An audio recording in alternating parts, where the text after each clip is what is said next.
ایمو 15,000 کال تاریخ د معامله تاریخ نه ده.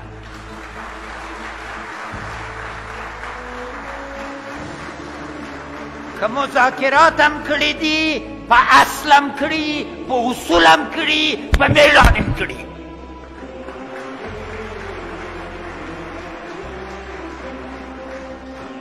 موږ جنگ نه غوښت،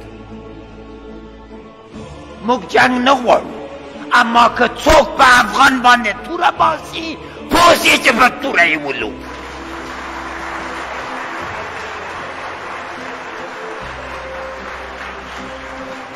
او په عرض د نهایت احترام دا جنگ د افغانانو د تقسیم جنگ نه ده.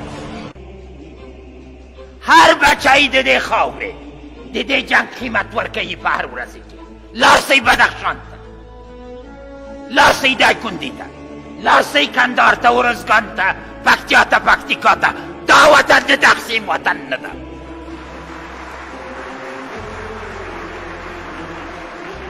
یو ورځ قیمت د دې جنگ کې این موږ مکتبونه آبادېږي. څوک دا جنگ را باندې اچي؟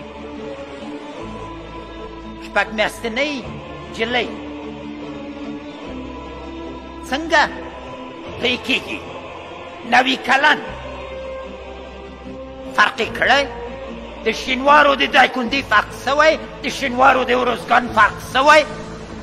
دښمن غواړي چې موږ کې تفرقه واچوي، او موږ د تفرقې خلق نه یو، د اتحاد و اتفاق خلق یو.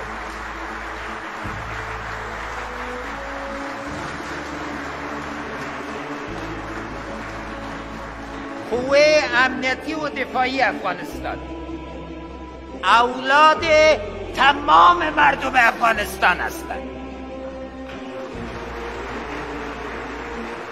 از وزیر صاحب خارجه پرسان کنید، در دورترین نقطه بدخشان رفت. همه زبانهای افغانستان در قوه موجود نبود. در تی نویلی چه دی برخی دی بدخشان نه آمغه سه دفاع کوم چه لقندار ولا پکتیا و پکتیکا نیکوم. دغه ایموگ ملی رویه ده، دغه ایموگ وطن پالنه ده. او دیکری شرمشو بلی اتحاد غواړو. معلوم داره مشکلات، اما مشکلات لاره دادن چې لکه چې پارلمان سره وغږېدو ټول ولس سره.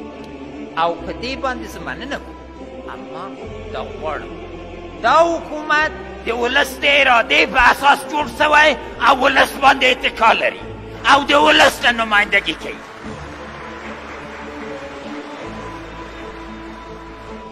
و در این حال میخوایم سلامای گرم جناب صاحب دوستان معاون اول ریاست جمهوری